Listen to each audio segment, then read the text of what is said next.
This video is a continuation from the previous video. Lifestyle portraiture is in which emphasis is given to suggest the style of living of the individuals depicted. More often than not, their family portraits taken after the wedding. You have lifestyle portraiture can fall to wedding photography can fall to portrait to lifestyle, since it's part of the lifestyle process. It's usually just called wedding photography in general, wedding portraiture. And so you see some examples here, right? A family, a mother with her child, a woman, possibly this is her business, an entrepreneur, something she's using this photo for her business, showing her lifestyle. Could just be a portrait she's taking for herself, right? Pictures of your family. Years of his work. Obviously, this could fall under environmental, unless this is just his personal hobby, and then it's not really necessarily his business. It's just stuff that he has written and collected over the years. It's his office. He's probably a professor. And so it's both environmental and lifestyle. Family. Surreal portraiture, we take these to... Okay, so let's talk about surrealism. As you all know at this point, is based on Sigmund Freud's interpretation of dreams. And you know how in dreams things are realistic, but they're not realistic. And that's just what surrealism is. And so they're all sort of this dream-like interpretation. So the whole idea of surreal portraiture is to emphasize the depiction of a person's interpreted subconscious mind. The movement started as a visual representation of otherworldliness that takes place in dreams. And you see three examples there. A face projected on hands, a face made up of different body parts, and then a face made on paper that's being ripped and there's nothing behind it. Very surreal, right? None of that could happen in the real world. Here, the bride and her husband's upside down. Here, he's emerging through the mirror as he's going through the mirror. So it's almost like a portal. You want me to tell you how you set this up? You have to take multiple photos and then bring them into Photoshop and mask out the stuff you don't want. For instance, they have this frame, and the first thing you're going to do is, before you do anything else, is you're going to take the picture of the scene. Then you're going to bring in the frame and bury it and have the guy lay in it. And then you're going to move it. That's your second photo. For your third photo, you're going to move the frame over here and have the guy lay through it. And that's your third photo. You're going to bring them into Photoshop, put all three of them in the same artboard, and then you're going to mask out this part, this guy, whatever it was over here. The background is your base layer. This is your first layer, and this is your second layer, this photo. And so you're going to erase him out. And so you're going to see the background behind him. And then the same thing over here is going to erase his body from the scene. And what you'll see behind it is that base photo. Then you can flatten it into a single image. And that's how you do that. That's pretty creepy. I don't know what that is, but it looks like it's her teeth that are going from the reflected image into the live image, or vice versa, but it's disturbing. Conceptual portraiture. The hidden meaning of the concept is going to leave the viewer guessing because it's open to interpretation. So it's not always surreal. I mean, this is surreal, but the idea behind conceptual that makes it different from surreal is that it's meant to evoke thought. And conceptual artists don't like to be asked, what did you mean? They want you to attach the meaning. They want you to come up with a story. And here's why. If you want to engage somebody, you want to bring your viewer into your work, allow them to have opinions. Now, I know a lot of people don't like it when a film ends right before the protagonist makes a decision, but I love it because then I get to decide how it ends. Because how many times you watch a movie and you hate the way it ends because that's not what you would have wanted to have happen? Well, the the the the filmmaker is allowing you to interpret how it ends. So same thing here. What's going on here? The woman and the skeleton are hugging. What's the story? That's up to you.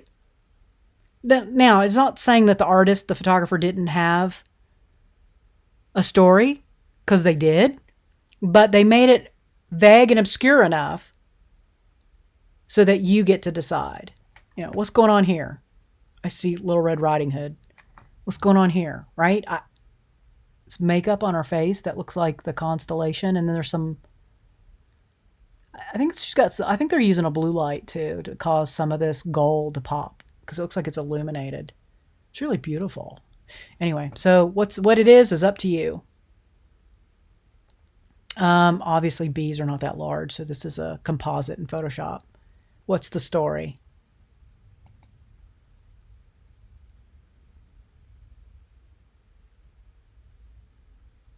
This is really interesting. Okay, so what's the story? What's the story? Abstract portraitures, in which the portraits are created with the purpose of creating art and not based on realistic representation of a person. Often we use a collage or digital manipulation to create these works. This is meant to be art. It is not using human portraiture or animal portraiture. It is not meant to be a realistic representation at all.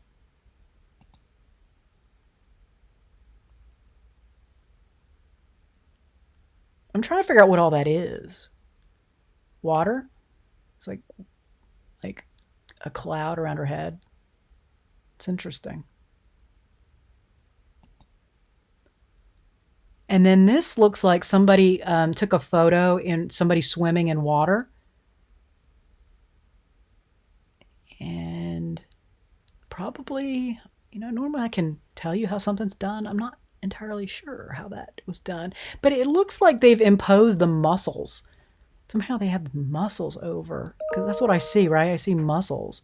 So they may have, just digitally drew on top of what was there, because that's what it looks like. It looks like the muscles of the swimmer. It's pretty cool, but tough to do. And then here, this was just done in Illustrator, where they just put parts and pieces over the photograph. Very, very, very clever. Too many colors for my taste, but it's definitely creative. The favorite selfies, self-portrait. It's not an official designation, but it is a popular one. It's when you take a picture of yourself. It is technically known as a self-portrait. Okay, so you want to think outside the box. Here are some links for doing that. You guys have access to these in Blackboard. Okay, so we're going to just very quickly, I just want you guys to know that there is math. For those of you who want math, there is math that is involved in lighting. And it has to do with the inverse square law, which has to do with how light falls off, which means how close your subject needs to be to a light to get the proper exposure. There's math that can give you that. I love math, and that is not sarcastic at all. I truly love math. It has a purpose, and I use it every day. I use algebra every single day of my life. However, for me, it is easier to pick up and move a light and take a whole bunch of shots, even if it takes more time than figuring out an equation. And I'm going to guess most artists just like to see, you're visual and you just look at it, and so you like to see. Color temperature. We're going to talk about how you work with light sources. There are filters. There are needs of a camera in order to create certain moods. We've already talked about lighting in a previous video, right? 3-point lighting.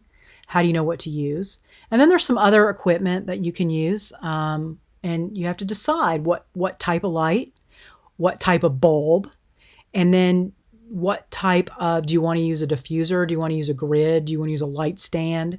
What kind of equipment do you need? Key to effective lighting involves shadow. Shadow gives images form, which is the 3-dimension, weight, texture, mood, and depth. It also reveals spatial relationships. And here's an example. There's no shadow here at all. This is just a flat drawing.